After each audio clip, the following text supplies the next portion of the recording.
Welcome to Evenings with Aaron and Friends tonight. Most of you will have read what was posted on the Deep Spring website. But I want to read you something for those who did not read it or hear it to set the stage for tonight. 2 weeks ago, Aaron, in conversation with me, not channeling him for others, just in our private dialogue, he said to me, the whole earth and beings upon her seem to have a virus these days, with a fever that continues to rise. As the fever rises, the earth totality becomes weaker, less able to resist the virus. This is a pattern that has been observed before in worlds breaking free of third density. It would be helpful for us, your spirit friends, to talk with you about the pattern and what may help Earth to cool the fever and release the virus. What I see as your work, my work, Deep Spring's work, is to learn the tools that cool the fever, that bring a sense of not just compassion, but a compassion deeply grounded in wisdom. And this is what we have been doing for 30 years. How can each of you who have worked with me, worked with each other, and so many communities like you also on Earth, how can you bring this to bear to cool the fever, to help the Earth settle into a more balanced place? What do you do about the multiple viruses, about the nuclear threats, environmental threats, about narrow-minded hatred that is so grounded in service to self?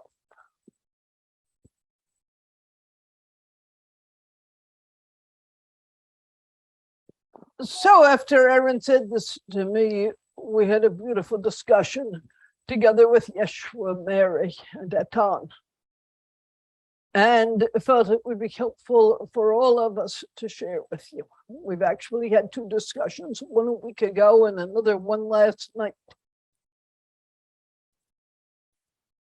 It was brought out that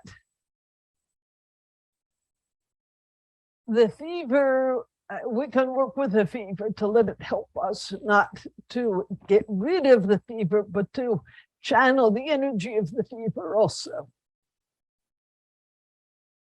Yeshua, Mary, Atan, and Anna all had some very, I don't know if the right adjective, amazing things to say. Really caught my attention. Colette will be channeling, Julian will be channeling, and I will be channeling. We'll leave spirit to put together whatever order this discussion flows in. They will talk for a little more than an hour, creating whatever it is, the body of information they wish to share. And then we'll open the floor to questions. Now, last night we thought we had a plan. Aaron was going to start it. But today, I spent yesterday and today a lot of time with Anna. I don't know how many of you have read the book, Anna, Grandmother of Jesus. She's someone I've only recently begun to hang out with. I loved her in the book, but I had never considered channeling her. Actually, it was Colette's channeling of her to me that really reconnected my heart to her. And since then, she's been talking my ear off. So she requested to start briefly tonight speaking through me. If you're not familiar with Anna, she is simply a very old soul, the grandmother of Jesus. I have never channeled her, never incorporated her in my body before. I have no idea how that's going to go. She says it will be fine.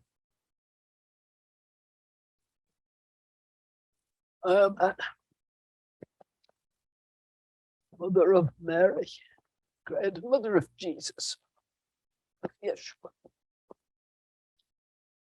But do not think of me only as part of that Christian tradition. For I am far beyond any religious tradition. I am old, I am ancient. And that one expression of the essence that I am, that came forth as Anna, that's only one part of who I am. I am old, I am vast. The mother who speaks to you is part of me. I am part of her. I am part of love, that entity love that speaks through Barbara. We're siblings. I am old.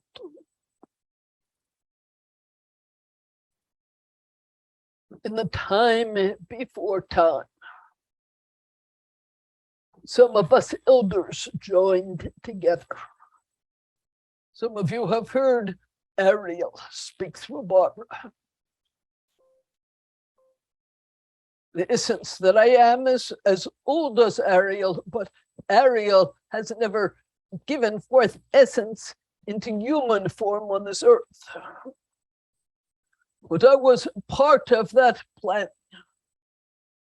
back so long ago, time before time.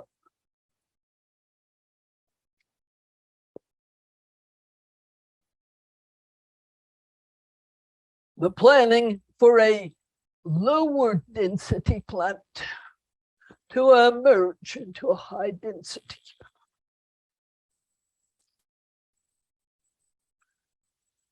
The co-creation of a beautiful life form, human.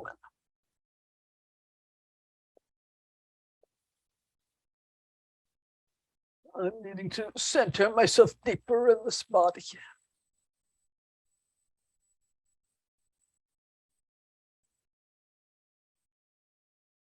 A life form, human,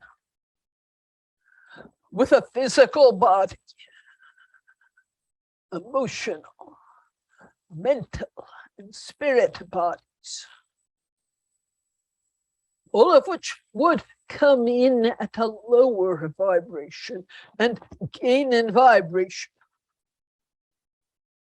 through so many centuries. Because, of course, the essence of each of those humans is one of, I am searching for the right word, Aaron.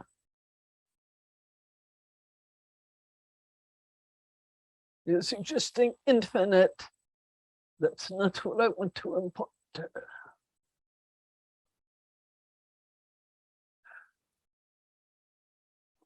Extremely blessed and beautiful essence.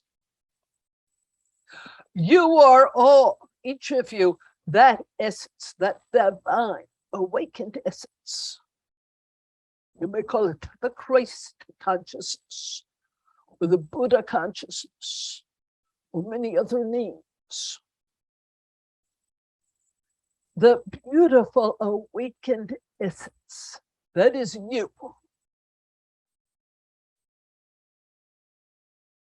And the opportunity to move through with this human form and again struggling with vocabulary. I communicate in thoughts, not in words.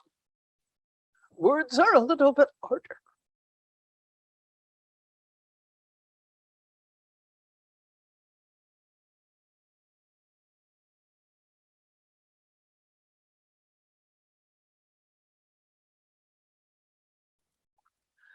You look at my grandson, Yeshua. You think he is a divine being made of light. Why not include yourselves in that circle of essence? You are light, you are love. And in this circle, you are all old souls. Here with a deep intention to help bring the earth through into a higher vibration. Why a higher vibration? Because in that higher vibration, negative polarity, it does not flourish. Well, you say, are we then set against negative polarity? When you say there is no duality? Not against. Only asking negative polarity to consider its polarity. And the way it wants to pull everything into hatred and fear, greed, and other forms of negativity that cause so much suffering.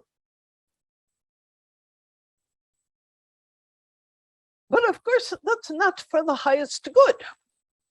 Now, someone who is extremely negative, a higher negative being, will say, negativity is perfect.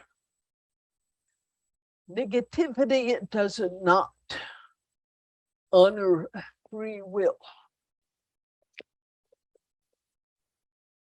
If we are to honor the highest in every being, it is important that we honor the free will in every being, which is the will to choose each for itself. This means that we must honor free will in negativity. We cannot say no to negativity in a way that would intend to destroy negativity, only to hold it in a container of love and invite it to change its polarity, to shift into positive polarity that does honor free will and grounds itself in love.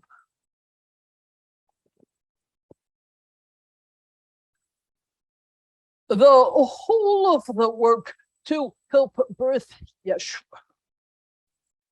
was involved in this direction,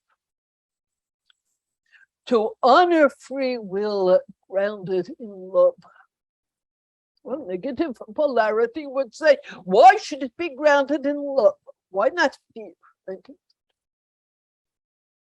Simply because fear and hatred cannot honor free will. They must be service to self. Only that which is service to all beings can truly honor free will. So positive polarity and free will must come together, just as negative polarity must be the antithesis of free will, service to self. Far separate from all your stories and myths about Christianity and the Christian religion, Yeshua's birth was intended as a coming, an invitation to all beings who honored love and service to all beings, non-harm to any being, to support those beings so that this earth could become a realm of positive polarity, not negative, a realm of love. In these words, love one another. So simple, just that teaching. Love one another. What else do you need? It was many hundreds of years of planning before I took incarnation as Anna, and then gave birth to Mary, who gave birth to Yeshua.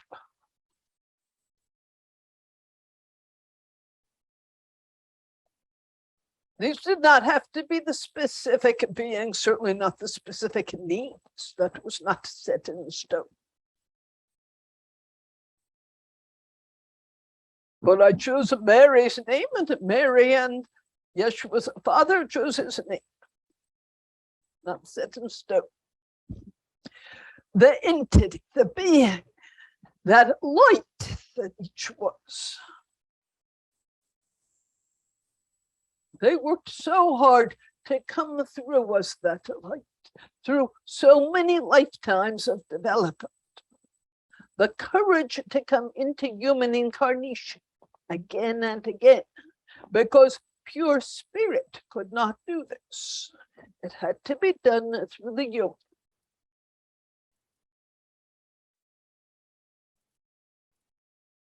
These teachings then are the teachings of love, and the perpetuation of love, the power of love, the heart of love that each of you carry in your deepest souls. You are love, or you would not be here with me tonight.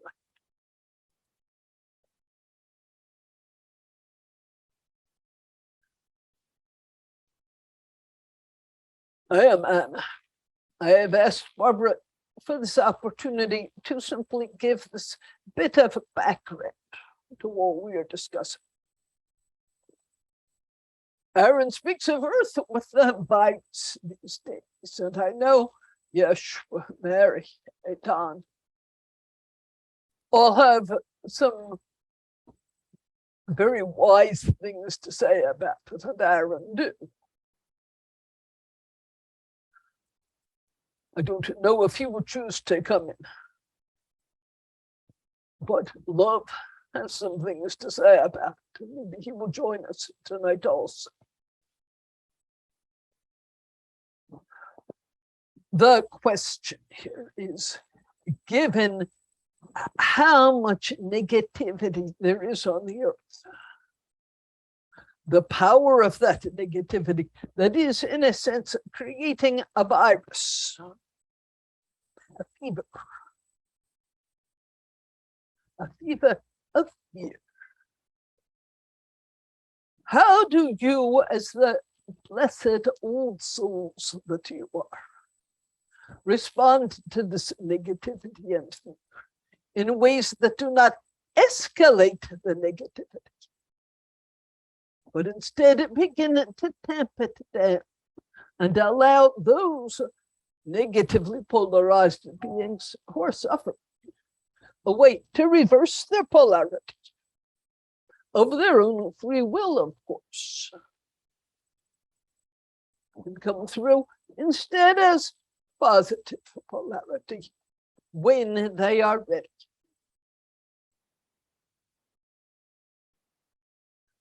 The answer always is love. That is the only answer. But what does it mean to offer love to fear? That's enough words from me right here. So I'm going to offer the microphone here to either Colette or Julian. And whichever entity would like to speak, several, including myself, perhaps, coming through Colette, Etan coming through Julian. We have had some wonderful discussions, and I think you will enjoy what comes forth. I thank you. I am Anna, and I love you very, very much. And I thank you for your courage to take incarnation in these times. Your courage and love. I'm going to release the body to Barbara.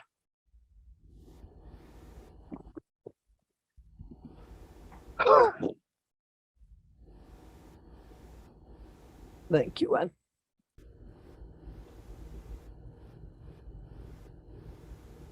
My beloved ones, I am Yeshua. Such a joy to be with you this evening. We of spirit and working with our human friends have had several conversations, and hoping that after we of spirit have spoken, that you also will join the conversation with your questions or comments. So as we of spirit were speaking about the virus, this virus that seems to be, in a sense, overshadowing and taking over much of the world. Not just a literal virus, such as you have thought of as the COVID-19 virus, but also a virus of fear, a virus of despair. And there is some truth to that. There is great despair and great fear enshrouding the world, if you will. Envision a black cloud enshrouding the earth. That is not the only thing shrouding the earth, but I'm just saying for a discussion of considering this virus. And so many are what I call entrained into this energy of fear, into this energy of despair, because it seems that throughout every day you are exposed constantly in one way or another to the news, things on your social media, all the ways where you can know what is going on in the world. And it is true, there is great conflict, the wars, the destruction of the environment. I won't list more, you know all of what I would say. And so it is natural to be aware of that, to have fear, to think, how will I make it through the rest of this life? What will happen to the world? Will the earth even exist? And there is no judgment for feeling despair or anger or fear. Whatever emotions are there, those arise from the conditions that are there. And because you have an open, loving heart, you attune to that. You don't go around simply ignoring it as if there is no suffering on the earth. But I would ask you to consider that while you have awareness of this virus, if you will, this virus of despair, that is not all that there is. Underneath the conflict that you see, the destruction, the disturbance, the conflict of polarities, the new world is being birthed. This transition into fourth density is being birthed. But that is not normally the things that your media will show to you, but it is there all around. From the most, if you would call it, obscure moments of daily life of one being loving another, to young star seeds coming forward with great inventions that can heal the whole earth and change all the social structures. There are so much coming up. And even though you may not have awareness of some of this, you can attune to the new vision of the earth. Not to say ignore what you see, because certainly there's great suffering. And I've talked to you before about the field of potentiation. What do you sow into that field? What do you sow into the energy field of the earth with your thoughts? your actions, your intentions.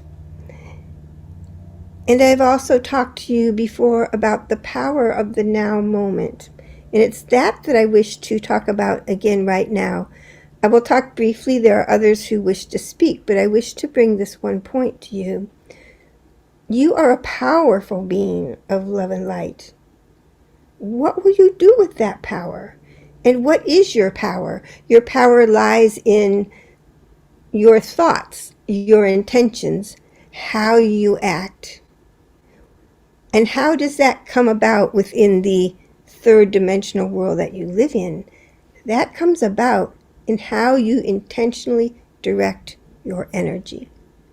I am not just talking about the energy that one being may feel through another.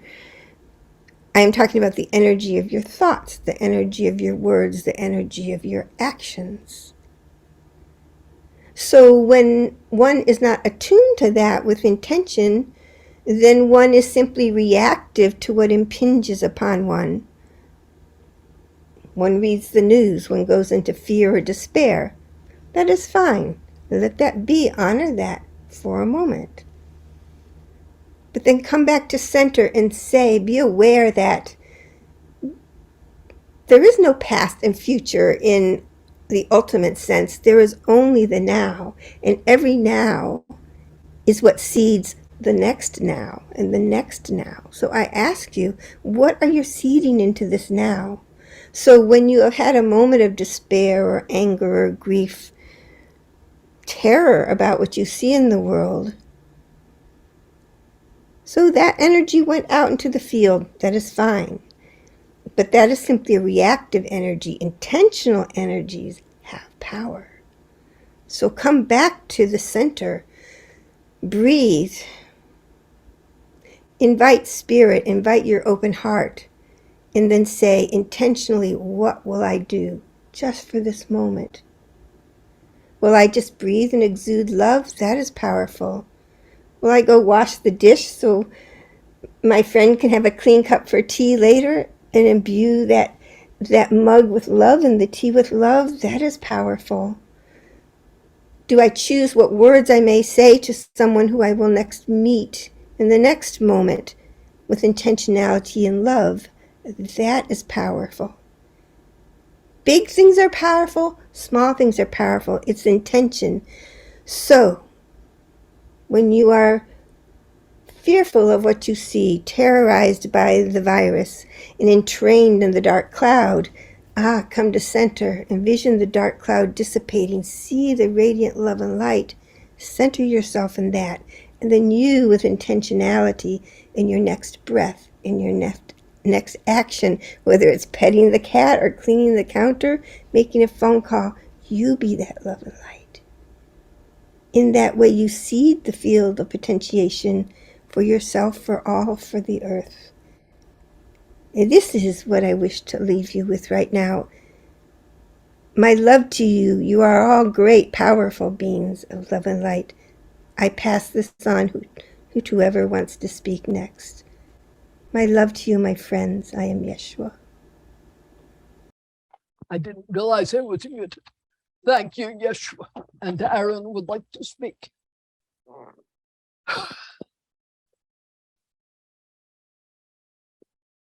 I take delight in sharing this discussion with Anna, with my beloved friend Yeshua, with Etan and others, and with all of you. I am Aaron. We have worked in class year after year to give the answer and the technique to what to do when you feel yourself overwhelmed by fear. My friends just noted. Here is the experience of fear. Just because fear is there does not mean you have to act out that. Any more than you would need to act out hunger or cold. If you are cold, you don't go and grab a blanket. from someone else in the house. You note that you are cold, and then you find an appropriate unused blanket. When fear, greed, hatred, any kind of negativity arise within you, the important thing is simply to note experiencing fear. How does that fear feel with you? The body contracts, the energy field contracts, and you move into the small self and away out of reach of the divine self. But as soon as you note feeling fear, that which is aware of feeling fear is not afraid. That which is aware of anger is not angry. Fear and its expressions like anger, hatred, and greed are not ultimate experiences. They arise out of conditions, as Yeshua reminded us. And when the conditions cease, they pass away. And what replaces them? You don't have to get something. You come back into the true self, the divine awakened self, the heart of love. It's that. It has always been that. You cannot lose. As Anna said, you are love. It's really the work of overcoming the old habit of becoming the fear, which you cannot truly become, but you believe that you are the fear. When you know that the fear has arisen and will pass away, who are you? What remains? You are love. Here is where those imaginal selves become important. Right there with fear, imagine what it means to be love. What it means literally to be the seed of a new universe, not just a new world, a new universe, grounded in love and in light. How can you do it if you can't imagine it? What blocks your imagining it? To imagine it is to control how it will grow, opening to light, opening to love. Thus, when we see the negative virus taking hold, instead of it saying, be gone, and thinking of it as something evil, can you look into that negativity as that which is aware of both of the negativity that it is expressing and of light and love, turning right to the negativity, to the places of hatred and fear in the world. Look at them and ask, right here, where is love? I have been moved recently by what I have seen in the news of the woman in Iran who are saying no to negativity in a clear way. This is just one small example.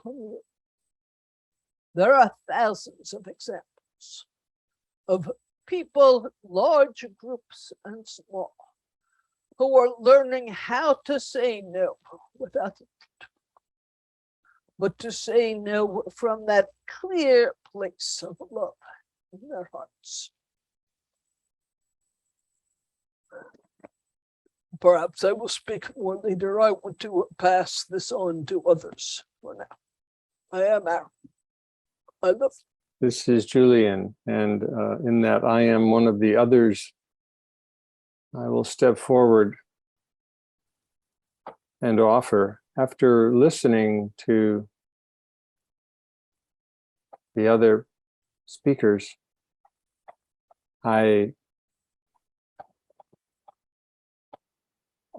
am thinking, what more is there to say? What more is there to offer? Things that a tone have been sending my way to pay attention to, language and such of late, in recent days, in preparation for this, have, from my perspective, already been shared through Barbara and Colette. However, I will pause my own attention and give some voice to the collective entity we know as a tone.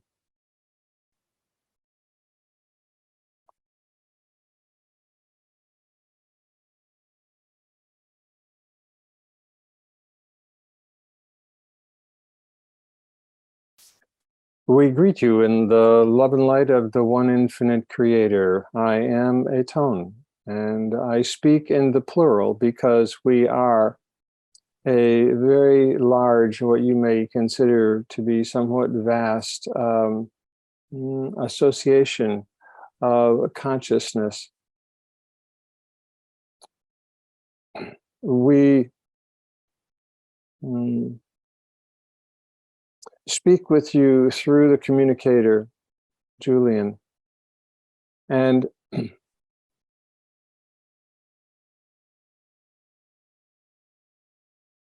our process is to put into words concepts and images that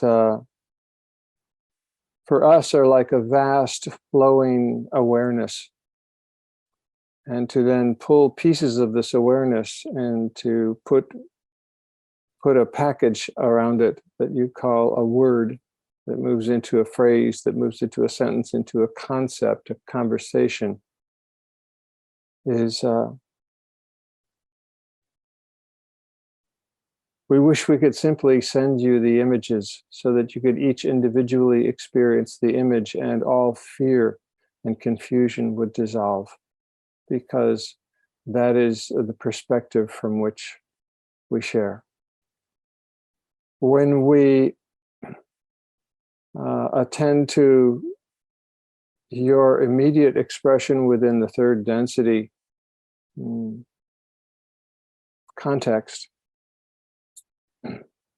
we remind you that third density is a realm of choice. It is a realm into which one takes form from spirit into body in order to play in the arena of choice. And that which has been presented already in the past moments of sharing here today have been about choice and being aware of options that are available in any given moment.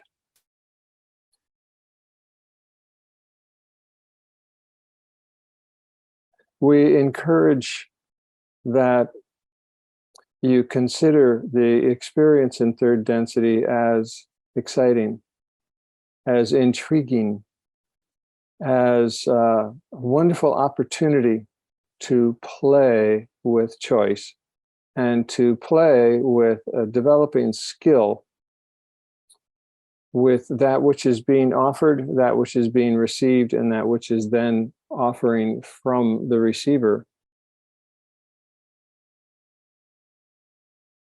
So think of yourself as an individual, and that right now you are receiving through the audio system the spoken word through the voice of Julian, and how you relate to receiving the concepts that are embodied in these words is your responsibility. It is your responsibility more than it is the speaker's responsibility.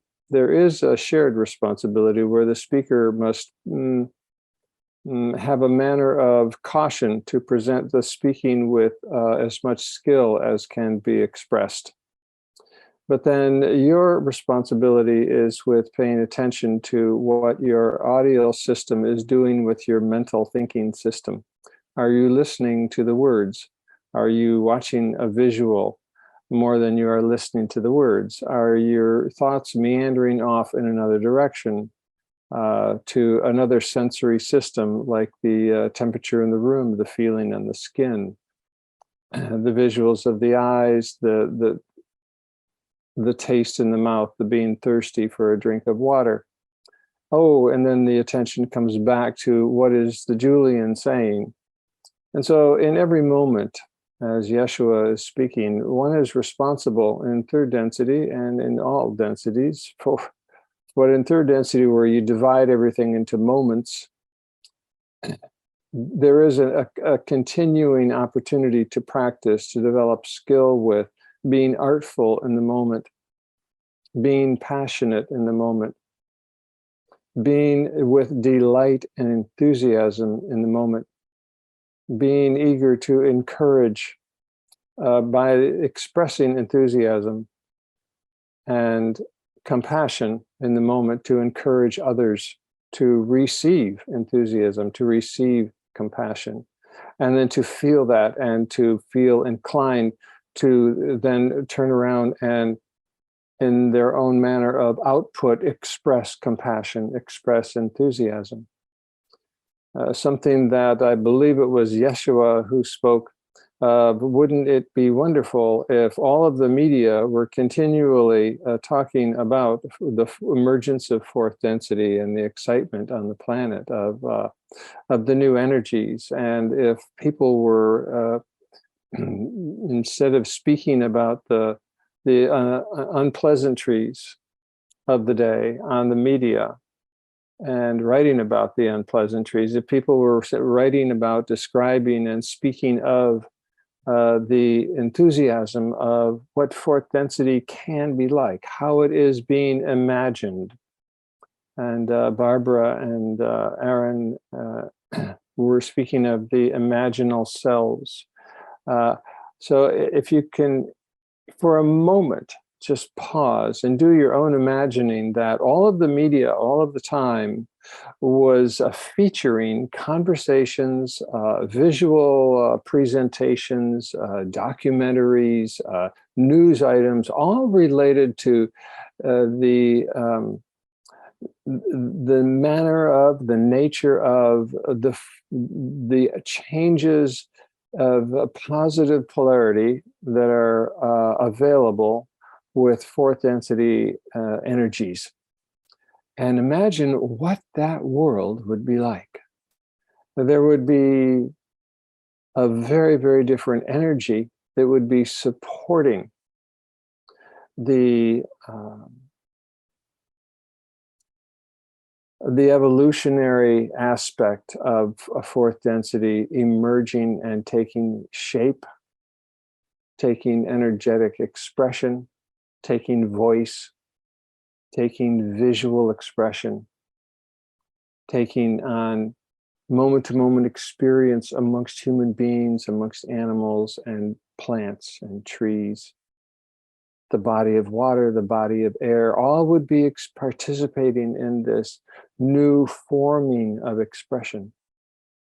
Imagine that. We invite you to imagine that, and then to consider that in every moment, as Yeshua speaks of the moment of now, of present, that one imagines being presented with a buffet of choice, and one can choose to take in through the five senses, through the hearing of the visuals or the tasting, that which is unpleasant, that which is frightening, that which is attuned with the disturbance.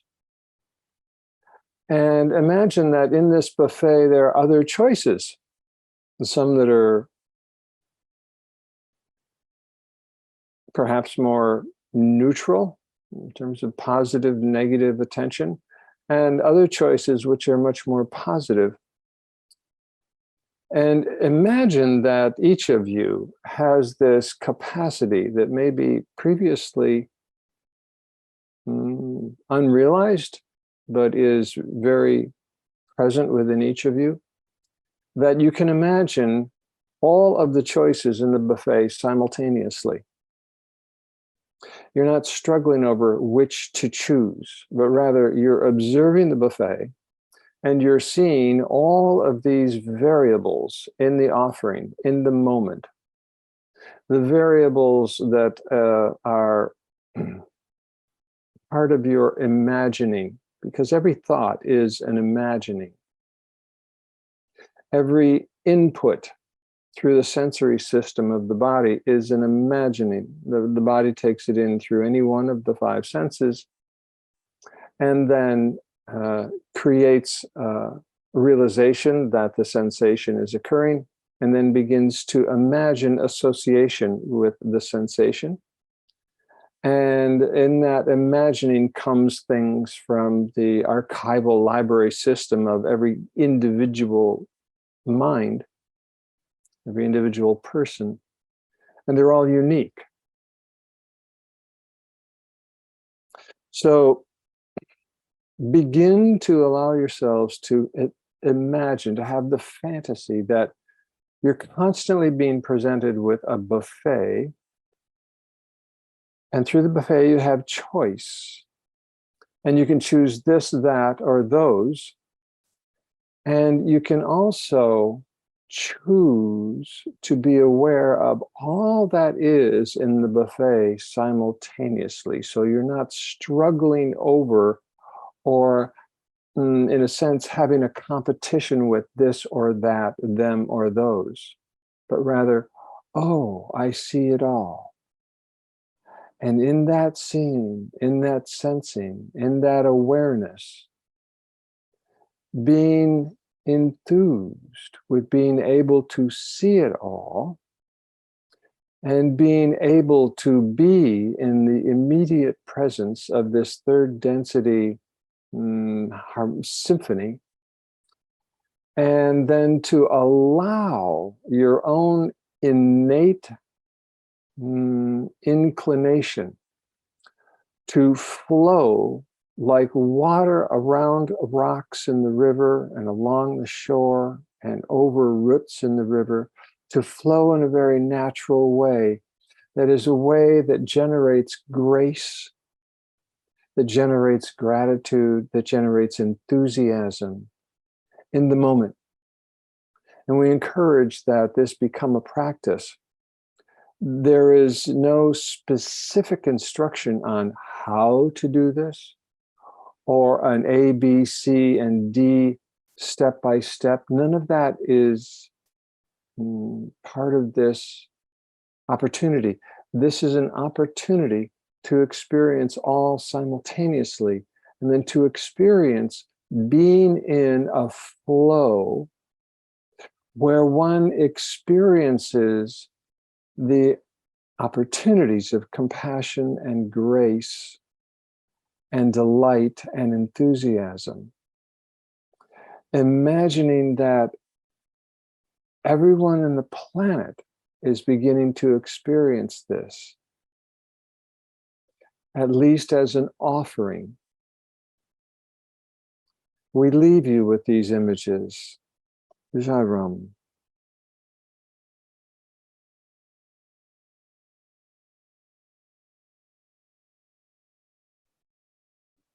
This is Barbara, and thank you, Aita. Aaron would like to say something very brief here.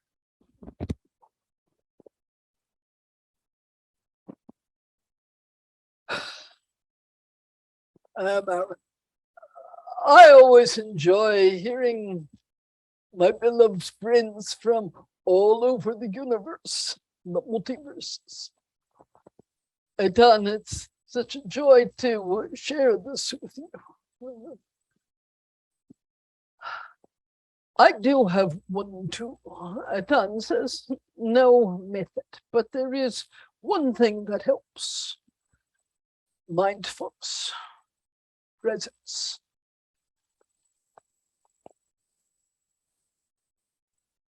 when coming from the buffet, this looks delicious. And you put it in your mouth and it's bitter or too spicy. And you contract. The mind, the thin notes, contract. Does not get caught up in the substance, in the ground of that contraction. It simply sees that it arose. This bit of conflict in the world or hatred, this pocket of fear or war. Seeing it, I don't want that, contracting. I open myself. Instead of pushing it away, I am willing to step into this place of fear, of pain, of sorrow. Just to hold a space and using the imaginal sense to imagine where there is sorrow, there can be joy. Where there is pain, there can be freedom from pain. Where there is hatred, there can be love. You're not trying to make others do that. You're simply holding out the possibility so it becomes more accessible. And this, for many of you, has been the heart of what I have been teaching you these 30 years, and John and Barbara also. This mindful presence with things as they are. Watching contraction and knowing right there with contraction, there is spaciousness. So that is the choice, to perpetuate the contraction or to reopen to the inherent spaciousness. And again, spaciousness. With spaciousness, you have the opportunity to enter the loving heart, to remember the essence of love, which is your birthright.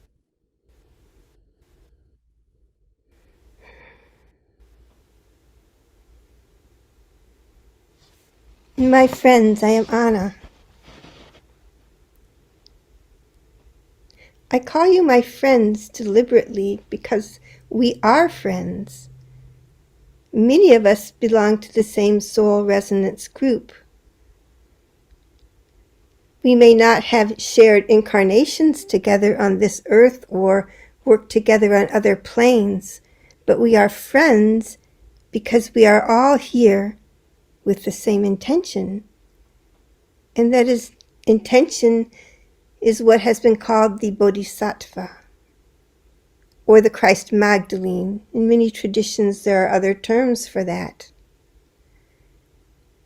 Each one of you here has that intention deep in your heart. And so as we are talking about this transition, this shift, I would offer to you that this is also initiation. It is initiation for each one of you, as well as initiation for the earth, for Gaia, of raising into new consciousness. And what is initiation? Basically, it is a shift from one level of consciousness and awakenedness to another level of a consciousness and awakenedness. I liken it to birth.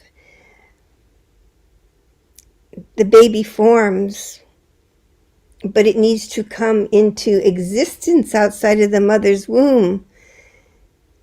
And it needs to go through a narrow passage to do so. That narrow passage is the initiation. Some would speak of initiation as to becoming a warrior for the light, if you will. And if that image serves you, that is fine. But I would offer a somewhat different take on initiation. In the world of third density, there is duality. It is the density of choice. Choice requires duality, because if there's not two things to choose from, there's no choice at all. So on this planet, you see playing out in great extremes right now the polarities of choice. If you want to call them positive polarity or negative polarity.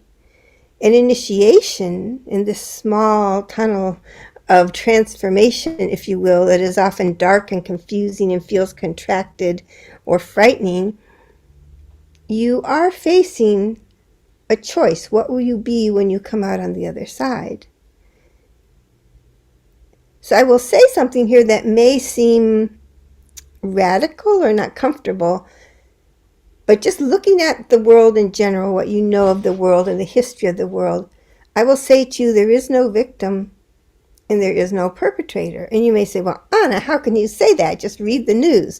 Well, I can tell you from my own experience, just as Anna, that we faced that interaction with polarities. And you see how that played out within the political systems of that time, Yeshua's crucifixion. On the surface, it looks like that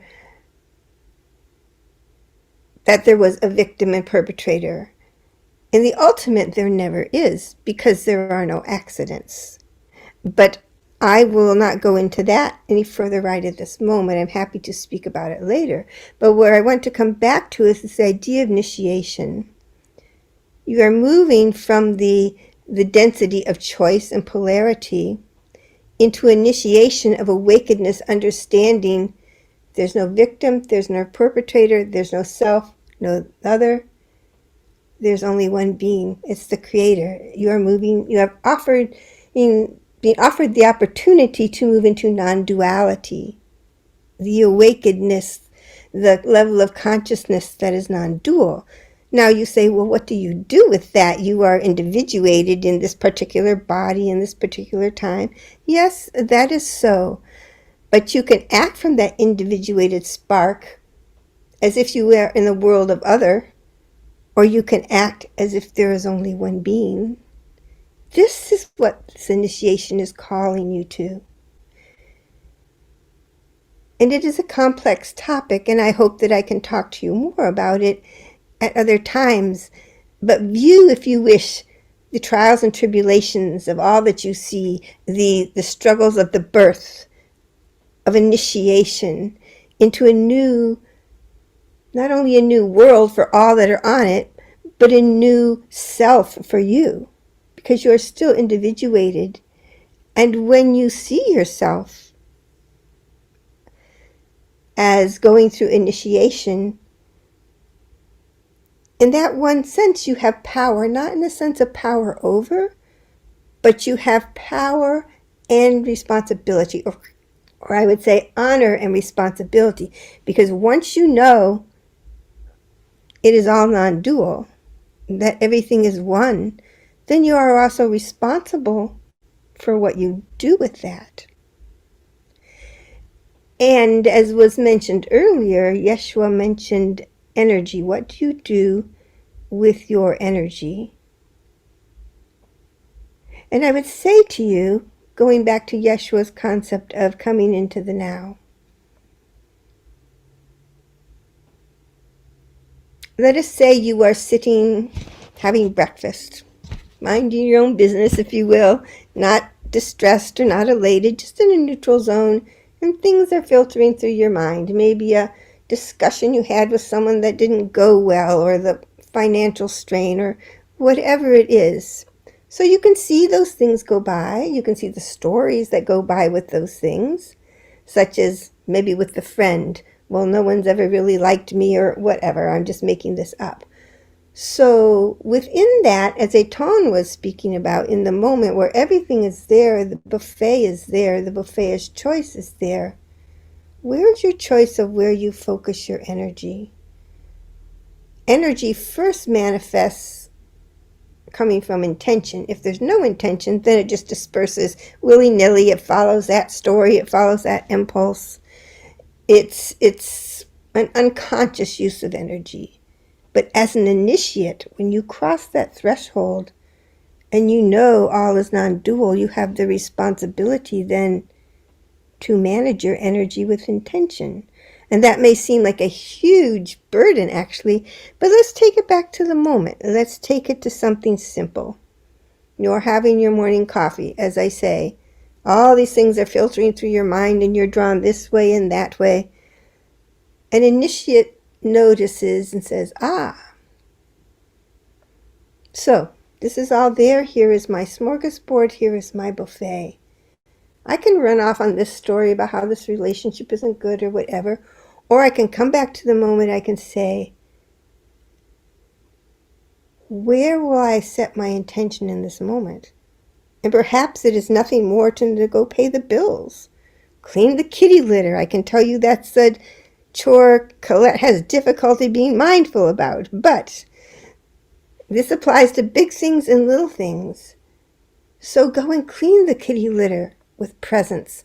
Pay your bills, knowing perhaps there's not enough now, but how grateful you are for what you have. And you can take this into every aspect of life. But I say to you, look at what is going on as a threshold of initiation, of entering into the womb. You are now into the birth canal. When an initiate comes out of the birth canal, the next step is to become the adept. And what is an adept? An adept is not some perfect being, but an adept is one who has conscious awareness of choice, of where they place their thought, their emotions, their energies, and how they act. And you can only do that in the moment. So whatever faces you, do not look at yourself as a victim. Yes, you are impacted by circumstances. All beings are. We live on an earth where there's many things going on. But I encourage you to shift your viewpoint, to reframe your circumstances, to reframe your view of who you are. You are a powerful being of love and light. You are each here ready to step into that next level of awakeness, of consciousness, and that next level of responsibility. What will you do with that? That is your choice. And I'm confident that each one of you who is here has at some level made a choice to be a being of love and light. So now this is the discovery. How will you enact that in the moment you have now? I leave you with that, my friends. I am Anna.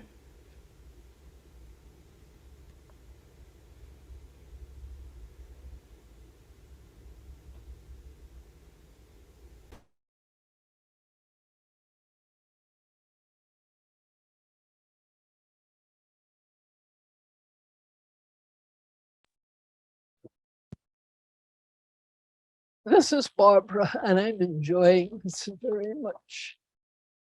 And of course, I'm long familiar with Yeshua and with Aaron, recently with Adon. Anna is newer to me, although I read the book almost 20 years ago. But she did not enter my consciousness so much. So I'm really enjoying getting to know Anna as well.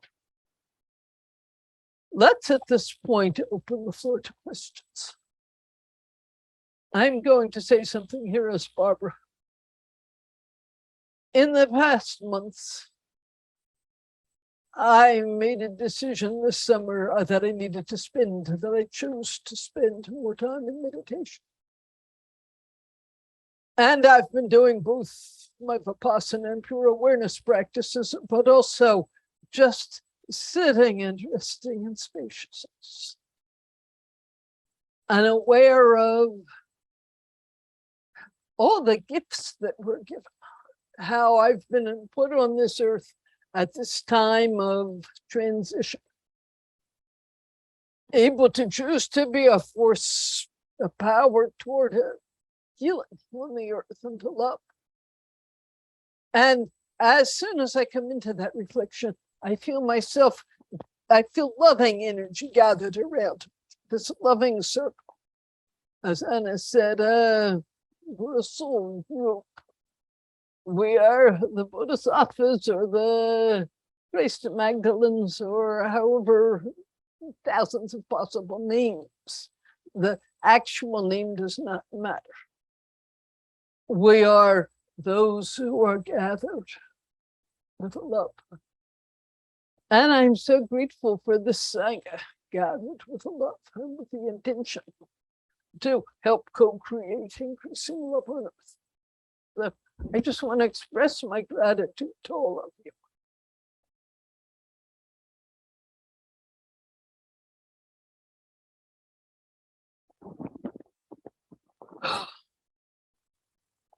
And thank you for your question. In the broader sense of the word, a bodhisattva is one who is learning gradually, increasingly, to watch the arisings of the contraction and fear, the arising of the small self, and to choose from that buffet not to engage in the small self, not to engage in the stories of the small self, but to come back to the awakened self, to whatever degree that awakening is there. To come back with the commitment to service to all beings. The different traditions offer different specific examples. These are examples seen through their own lens. It doesn't have to be one or the other. The Arahant is a bodhisattva in its own way, no longer coming into human incarnation, but is still deeply committed to the highest good of all beings. But although there is no longer any sense of a personality self or any kind of self, the energy that it is still exists and is there and supportive to the highest good of all beings. The one who is still not yet an arahant, but in sixth density, is no less committed. The being who is still coming into an incarnation is no less committed. The question is, are you past the point where you are swept away by the personal ego stories and fears?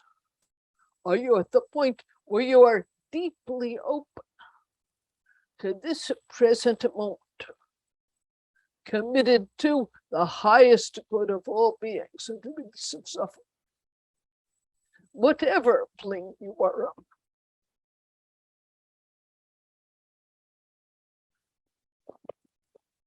To become an arahant or to continue in incarnation, one is not better than the other.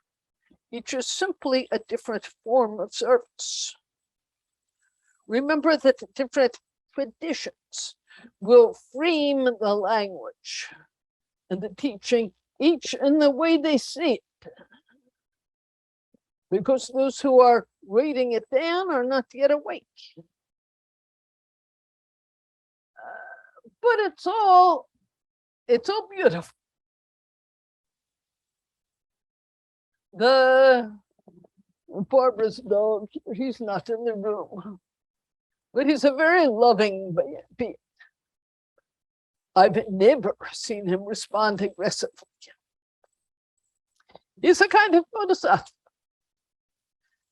In the years before COVID, Barbara would take him to the dog park. And whenever he was aware of dogs becoming aggressive to each other, he would walk in and put himself between them. That's one form of being a bodhisattva. Thank you. I hope I have spoken to your question.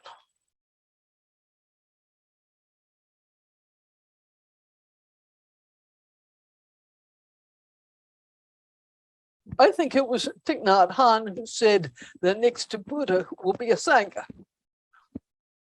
And I think that's relevant here. I'm speaking, but I invite spirit to come in. But let me just say one thing here. Yeshua as a single being came in 2,000 years ago. But all of us now have this light within us. This, call it Christ consciousness or Buddha consciousness. We've always had it. The difference is that we're increasingly aware of it. So my take on this is that we don't need to have an incarnate Buddha or Yeshua. That we're all carrying that energy, and the more aware we become that we're carrying that energy, the more we can bring it out in the world. Again, the next Buddha has a saying. I want to open this and see if Spirit wants to speak to this.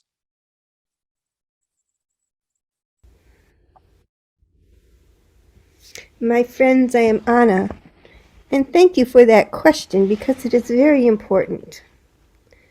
All throughout human history, and I'm only talking about this particular planet and this galaxy and this universe, there have always been beings such as Yeshua.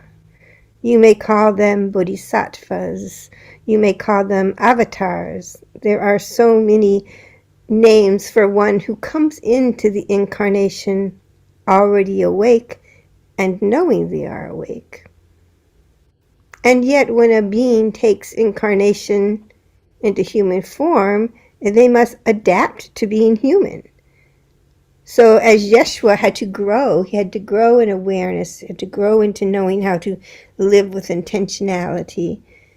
He already had the knowledge of why he came, but he still chose to come in as a child and grow into that, which is also what you are doing. And throughout the history of this planet, which very little of the history of this planet is actually known to humanity.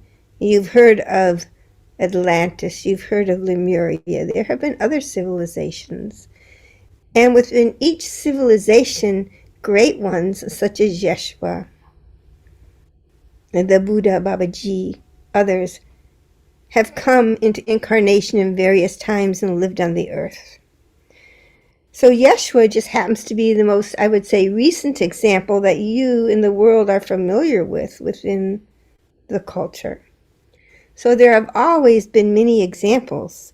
The difference now is that because of this transition, the initiation that I spoke to you about, your awareness of who you are, your awakeness, your understanding of non-duality, as many across this beautiful earth come to that awakeness, you are each the Christ. You are each the Buddha. You are each the Bodhisattva. You are each the avatar. Yes, as a human growing through stages and practicing and learning and expanding how you will live that out, at least at this incarnation. But Yeshua came to show you that it is possible. And yet, as Yeshua has spoken to you in other times, he was still human. He still got hungry. He was still tired. He still had fear. He still had pain. But he knew how to not push it away that it did not exist, but to move beyond it, to encompass it, to hold it with spaciousness, to not be contracted and trapped in it, and to move beyond it. And as Yeshua did, you can do also. In your Bible, though highly distorted, did not it say, anything I can do, you can do also, and you will. So thank you for that question, that comment. I am Anna. I will leave this body unless there are further questions for me. Anna, please stay in the body for a moment. I have a question for you. Of course, Yeshua coming into a human body experienced fear and pain. As a boy, he had to learn how to deal with that. And I'm guessing that you was a very awake human in his early life, helped him a lot with that. Well, we're all children in some ways. What would you tell us about And what did you tell Yeshua about how we can best to deal with our fear and pain and confusion? Thank you for that question, Barbara. And lest you think that Yeshua was some perfect child that popped out of the womb, totally even-tempered, never had a disappointment, never lost his temper, well, I would have to say, please let go of that notion. He learned as you did. And because he was a very sensitive being, as many of you are who are here in this circle, he was very attuned to what went around him energetically and in every way. And sometimes as a child, he was overwhelmed with emotion. He did not know how to deal with, how to be with it. And so my teaching was no different than what we talked about tonight. I would take him aside. I would hold him, depending on his age. Of course, things change as you age, but I would comfort him. I would ask him to breathe and to center, to come back to the moment, to connect to his highest essence and his open, spacious heart. And then from that place, to settle in, look at whatever the situation was and make decisions about it. There is no magic here. Even Yeshua learned the same way, learned as you are learning, learned in how we've talked about it in different ways tonight, how Hayton has spoken, Aaron has spoken, Yeshua has spoken, I have spoken.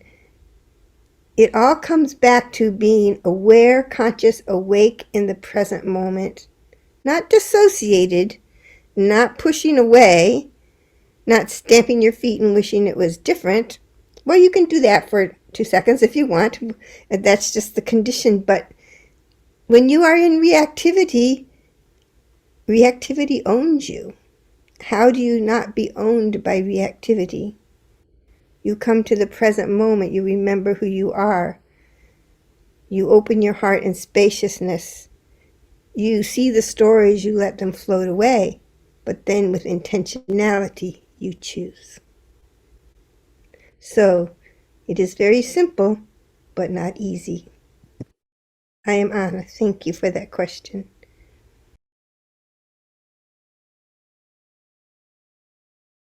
When we wash the dishes while invading distraction and by the TV, we're not really washing the dishes. We're avoiding washing the dishes while we wash the dishes. And so for me, the question always is in that moment when I want to do something else, what resistance is there to being it just right here and doing what's in front of me and then doing the next thing? And I begin to see how much of it is habit. That's just me.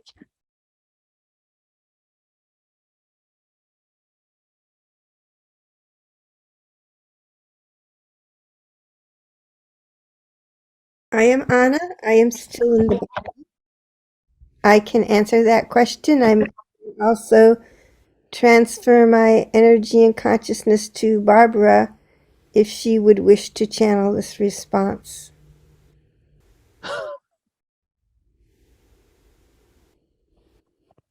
Man. And I greet you again in love.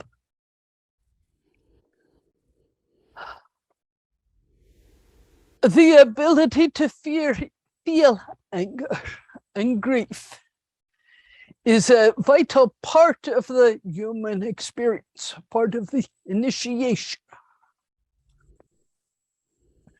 If you were not able to feel anger and grief, to feel judgment,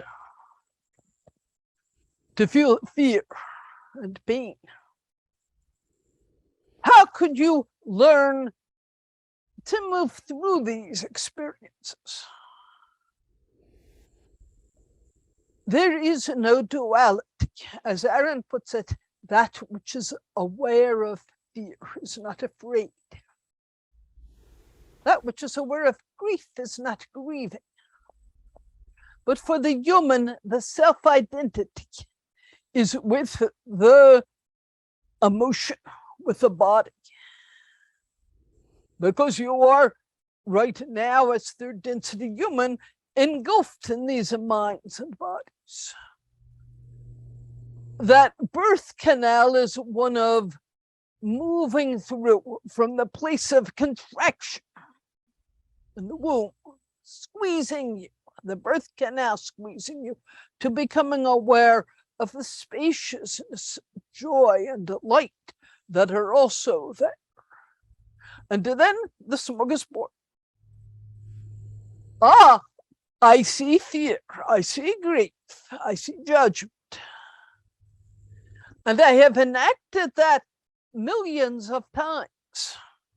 That's enough. I choose to come into the heart of light that I am and express that light and love. So it takes you as long as it takes, through as many incarnations. Many of you were literally there at the crucifixion or at that time. Some in other parts of the world, but feeling the energetic reverberations of it. Some of you literally there and grieving and angry. I know Barbara was angry, the one she was. The young man Mark that she was. Aaron and Nathaniel's son. He was furious. That anger is a teacher. It's part of what helps to open your heart of compassion. The heart of compassion that has always been there, but which was not yet accessible until it was softened by pain. Pain does that. It either hardens you further or it serves as a softener. For those who were still experiencing some kind of anger about what happened 2,000 years ago, some kind of pain about it,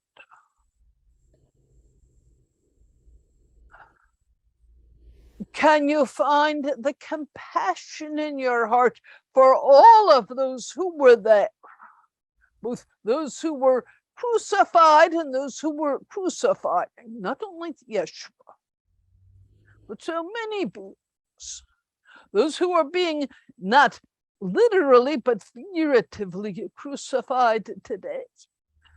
How do we stop the cycle of heat? By finding the place of compassion in your heart through this initiation, this human initiation. Thank you, and I love you all. Amen.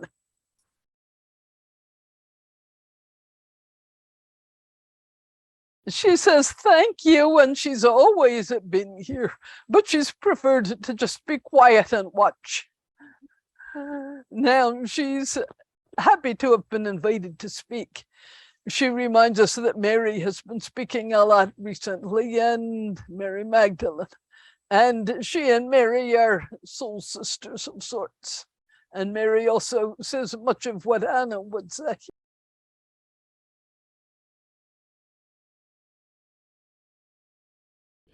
My beloved ones, I am Yeshua. And thank you for that very, very interesting question. For those of you who are familiar with the raw material, the Law of One, you may have read that in sixth density, beings can merge in the sun and can, if you will, procreate in the sun, create progeny in the sun. That is quite a detailed topic, and I won't go into it now. Our time is limited. Think of the sun, if you will, not as individuated necessarily, but as a great focal point of creative energy. The sun is your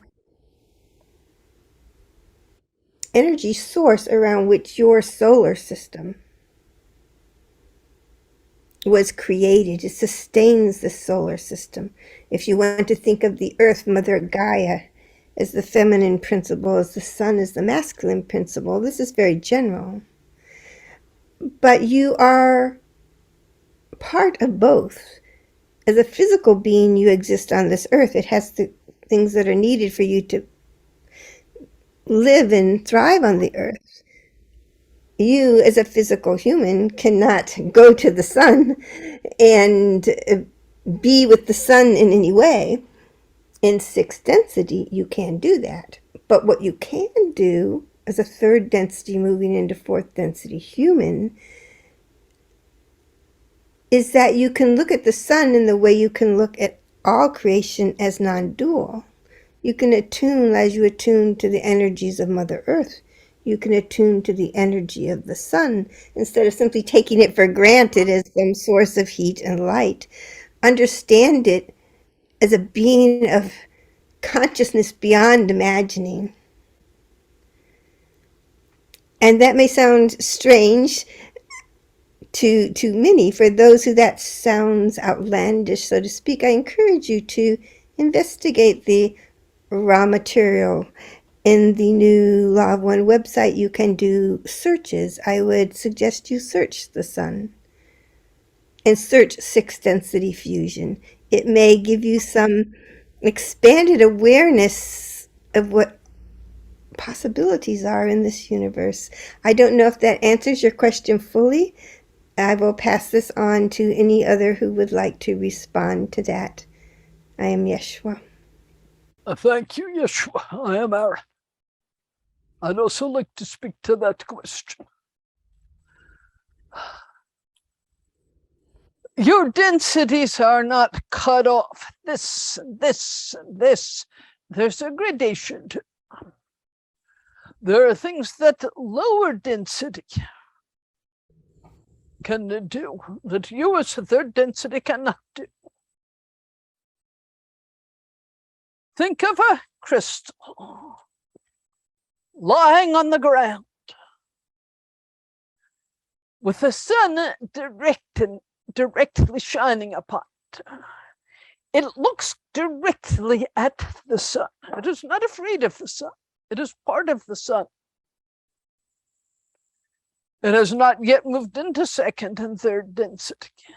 And yet every being, no matter what density, has a sixth density level. The crystal is a mineral, first density, and it is sixth density. The beautiful spruces of Barbara's deck here, they bask in the sun, enjoying that sun's energy. It helps them with the photosynthesis and all the wonderful things they do on Earth. They absorb the sun's energy. So step beyond the idea that you cannot absorb the sun. Your eyes cannot look into the sun because that's how human eyes are. But go outside with a cloth over your eyes to protect them, and a sunscreen because your skin cannot absorb too much sun. And just bask in the sun's warmth and feel the gratitude for the sun, which is essential to this planet. Thank you. So I am Aaron. I'm going to give the body back to Barbara.